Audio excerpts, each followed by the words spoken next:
une question pour Renaud Muselier, effectivement, puisqu'il y a cette décision de nomination, de désignation de Martine Vassal hier. Renaud Muselier, vous vous positionnez comment maintenant que le choix a été fait dans votre camp? On sait que vous êtes un proche de Bruno Gilles. Est-ce que vous allez désormais faire campagne pour la candidate investie par votre famille politique, c'est-à-dire Martine Vassal? Je salue ma famille politique qui, autour de Christian Jacob, Éric Ciotti, Gérard Larcher, a essayé en permanence de trouver un message d'unité dans la ville de Marseille. On a réglé le problème à Paris, on a réglé le problème à Nice, c'était pas le plus facile, et on se retrouve dans un conflit à Marseille qui est absolument incroyable. Et là, on a ouvert un truc qui est fou, quoi. Nos deux candidats ne veulent pas s'entendre, ne peuvent pas s'entendre. C'est quand même le fruit du non-respect de la parole donnée qui crée des conséquences très importantes. Jean-Claude Gaudin avait promis à Martine Vassal la métropole et le département, qu'elle a eu, et avait promis à Bruno Gilles la ville de Marseille. Et comme il n'y a pas eu la fusion métropole-département, on dit à Bruno, maintenant tu sors, et c'est Martine qui arrive. On ne peut pas gagner avec 20% des voix. Et donc aujourd'hui, moi, je vais être un militant pour essayer de trouver une solution dans le cadre du partage. Ce qui était proposé par M. Jacob, par M. Larcher, par moi-même, c'est que Bruno prenne la ville et que Martine garde la métropole. Aujourd'hui, ce n'est pas le cas. Très bien.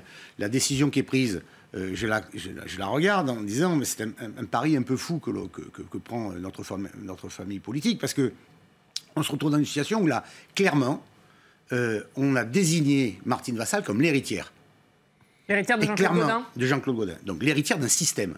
Et Bruno est donc, de fait, clairement désigné comme la rupture.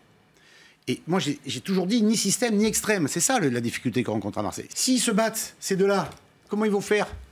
Comment ils vont faire pour garder la ville? Et donc, l'enjeu aujourd'hui, c'est simplement de dire comment elle peut ne pas être l'héritière en partant avec les mêmes, positionnés, aidés par Jean-Claude, imposés par Jean-Claude, en prenant les mêmes sortants sur ces listes municipales, les mêmes têtes de liste. On est dans le système. Donc vous dites qu'il faut tourner la page Jean-Claude Gaudin à Marseille et ça ne passe pas par Martine Vassal. C'est pas que ça ne passe pas par Martine Vassal. C'est aujourd'hui, dans cette situation-là, c'est pas que. C'est pour ça que je suis dans l'unité. Quand j'ai dit ici, sur ce plateau, il y a 2 mandats de trop. C'est qu'il y en a quand même 2 qui ont été bons. C'est très longtemps. Mais là, on ne peut pas dire que tout va bien. Il y a eu ce rapport de la Chambre régionale des comptes qui a été accablant pour la gestion de la ville de Marseille. 8 heures de débat lundi. Et hier, c'est cette Chambre régionale qui a de nouveau organisé une conférence de presse pour apporter sa vérité, ses réponses. Vous, Renaud Muselier, est-ce que, comme des membres de la majorité, vous accusez la Chambre régionale des comptes d'avoir fait un travail impartial et pas forcément objectif ? Bon, pas du tout. Moi, je suis dans une démarche tout à fait inverse. Je respecte mes institutions. La Chambre régionale des comptes est là pour nous contrôler conformément à la loi. Et je suis même très surpris de la réaction de Jean-Claude Gaudin, qui a été sénateur, vice-président du Sénat, ministre, maire, qui dit qu'il va attaquer en justice la Chambre régionale des comptes, alors qu'il n'y a aucun lien dans le cadre de cette démarche juridique. La réalité, c'est que son bilan est défaillant. C'est le fameux héritage dont vous parlez et qui va plomber la campagne de Martine Vassal, c'est ça? Je crains que oui. Et puis, vous savez, on fait le jeu des extrêmes quand on critique les institutions. C'est ça qui ne me plaît pas. On a un devoir de responsabilité, un devoir moral dans le cadre de nos responsabilités politiques et publiques. Donc vous dites qu'avec son attitude sur ce rapport, Jean-Claude Gaudin fait le jeu des extrêmes. Mais bien entendu. Bien entendu. D'ailleurs, vous n'entendez jamais parler des extrêmes à Marseille en ce moment. C'est du pain béni pour eux. On a des responsables politiques qui sont là depuis près de 25 ans et qui sont dans un déni, puisque quand on fait malheureusement l'anniversaire de d'Aubin, la plaque, on la met dans le bureau du maire, quoi. On ne peut plus sortir la mairie.